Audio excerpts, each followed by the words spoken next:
Hello guys, welcome back to my YouTube channel. नौकरी preparation में आप सभी का स्वागत है। गाइस, मैं आपको लूसेंट बुक की मैं आपको इतिहास का पहले पेज से पढ़ाने वाली हूँ।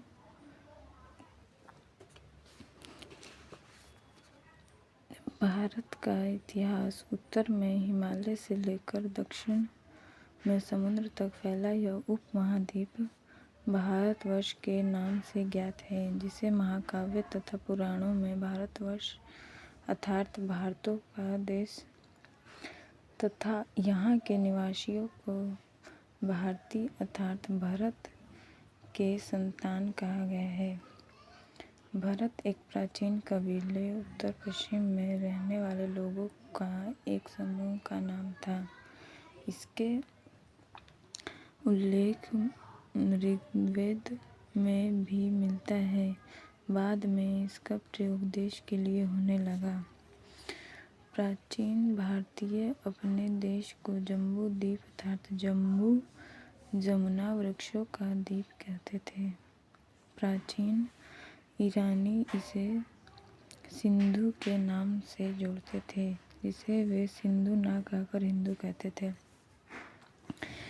यही नाम फिर से पूरे देश में फैला गया और पूरे देश को इसी एक नदी के नाम से जाना जाने लगा। यूनानी इसे इंदे और अरब इसे हिंद कहते थे। मध्यकाल में इस देश को हिंदुस्तान कहा जाने लगा। यह शब्द भी फारसी शब्द हिंदू से बना है। यूनानी भाषा के इंदे के आधार पर अंग्रेज इसे इंडिया कहने लगे। विंध्य की पर्वत श्रृंखला देश को उत्तर और दक्षिण दो भागों में बांटती है। उत्तर के इंडो यूरोपीय परिवार की भाषाएं बोलने वालों की और दक्षिण में द्रविड़ परिवार की भाषाएं बोलने वालों का बहुमत है।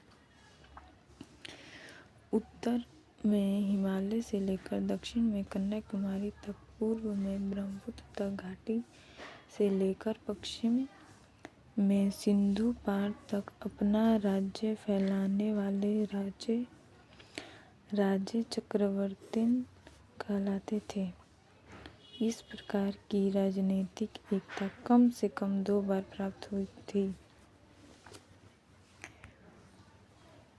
ईसा पूर्व तीसरी सदी में अशोक ने अपना साम्राज्य सिंदूर दक्षिणांचल को छोड़कर सारे देश में फैलाया। फिर ईसा की चौथी सदी में समुद्रगुप्त की विजय पताका गंगा की घाटी से तमिल देश के छोर तक पहुंची। भारत की जनसंख्या का निर्माण जिन प्रमुख नस्लों के लोगों के मिश्रण से हुआ है, वे इस प्रकार हैं: proto Australoid, paleo Mediterranean, Caucasoid, Negroid और मंगोलॉयड। भारतीय इतिहास को अध्ययन की सुविधा के लिए भागों में बांटा गया है: प्राचीन भारत, मध्यकालीन भारत एवं आधुनिक भारत। भारतीय इतिहास की सुविधा के लिए इसको 3 भागों में बांटा गया है: प्राचीन भारत, मध्यकालीन भारत एवं आधुनिक भारत। नोट: सबसे पहले इतिहास को 3 भागों में बांटने का श्रेय जर्मन इतिहासकार क्रिस्टोफ सेलारियस को है। प्राचीन भारत इतिहास के स्रोत।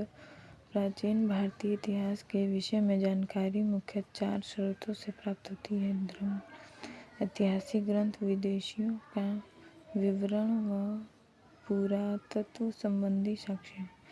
धर्म ग्रंथ एवं ऐतिहासिक ग्रंथ से मिलने वाली प्रमुख जानकारी। भारत का सर्वप्राचीन धर्म ग्रंथ वेद है, जिसके संकलनकर्ता महर्षि कृष्णदेवराय वेद व्यास को माना जाता है। वेद वसुदेव कुटुम्बकम का उपदेश देता है। भारतीय परंपरा वेदों को नृत्य तथा उपनिषद मानती है। वेद 4 हैं: ऋग्वेद, यजुर्वेद, सामवेद एवं अथर्ववेद। इन 4 वेदों को संहिता कहा जाता है।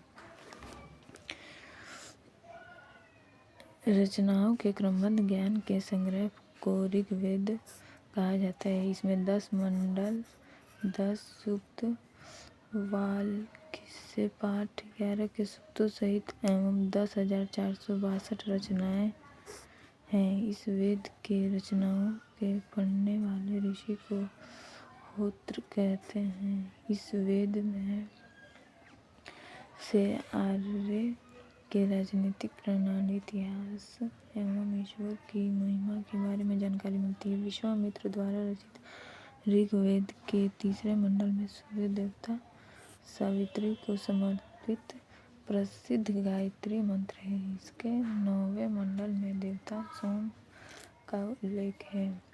इसके 8वें मंडल की हस्तलिखित रचनाओं को खिल जाता है।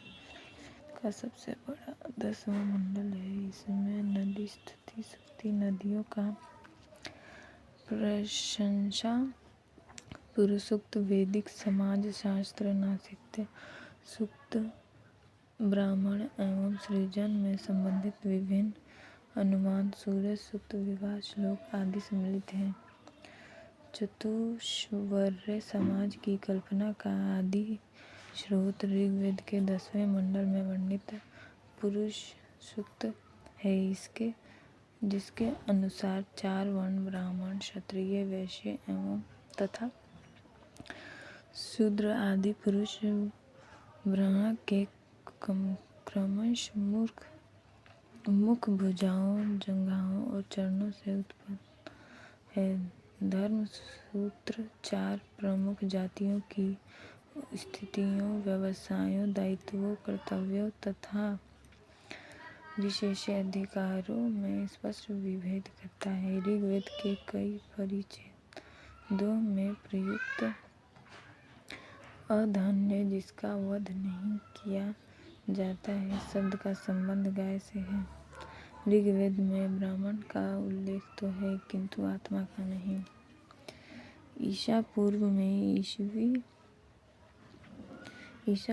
ईस्वी वर्तमान में प्रचलित ग्रेगोरियस कैलेंडर, ईसाई कैलेंडर, जूलियन कैलेंडर, ईसाई गुरु धर्म, ईसाई मसीह के जन्म वर्ष कल्पित पर आधारित है। इसे ईसा मसीह के जन्म से पहले के समय को ईसा पूर्व कहा जाता है।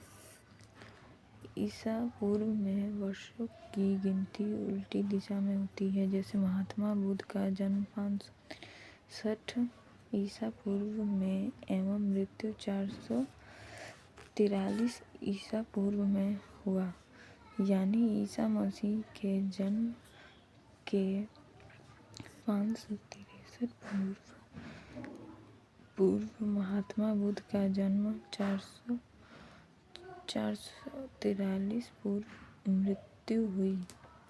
ईसा मसीह की जन्म तिथि से आरंभ सन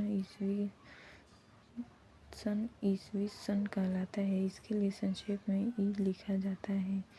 ई को लैटिन भाषा में शब्द एड में लिखा जाता है। एड यानी एनो डोमिनी, जिसका शाब्दिक अर्थ है in the year of lord. Vincent Arthur स्थेम ने प्राचीन भारत का पहला सुव्यवस्थित इतिहास अर्ली हिस्ट्री ऑफ इंडिया 1904 में तैयार किया। इस पुस्तक के भाग में केवल सिकंदर का आक्रमण वर्णित है। इसमें भारत को स्वेच्छाचारी शासन वाला देश कहा गया है, जिसे ब्रिटिश शासन की स्थापना से पहले कभी राजनीतिक एकता का अनुभव नहीं हुआ था। लिखा है वस्तुतः भारतीय इतिहासकारों का सरोकार शासन की एकमात्र स्वरूप तानाशाही से है। वामन अवतार के 3 पंगों में आख्यान का प्राचीन स्रोत ऋग्वेद है। वामन अवतार भगवान वामन श्री हरि के पहले ऐसे अवतार थे जो मानव रूप में प्रकट हुए थे। उनके पिता कश्यप श्री एवं माता अदिति थी। वे बौने ब्राह्मण के रूप में जन्मे थे। भगवान पुराण के अनुसार वामन अवतार का उपदेश भगवान विष्णु द्वारा इंद्र को पूर्ण स्वर्ग लोक पर अधिकार दिलाना था। वामन भगवान को दक्षिण भारत में उपेंद्र के नाम से जाना जाता है। हेलो सो गाइस, ये लूसेंट बुक की मैंने पहले पेज की वीडियो बनाई है। मैं रोज़ इस चैनल पे पूरी बुक पढ़ाऊँगी। आप प्लीज़ मेरे चैनल को लाइक एंड सब्सक्राइब कीजिएगा।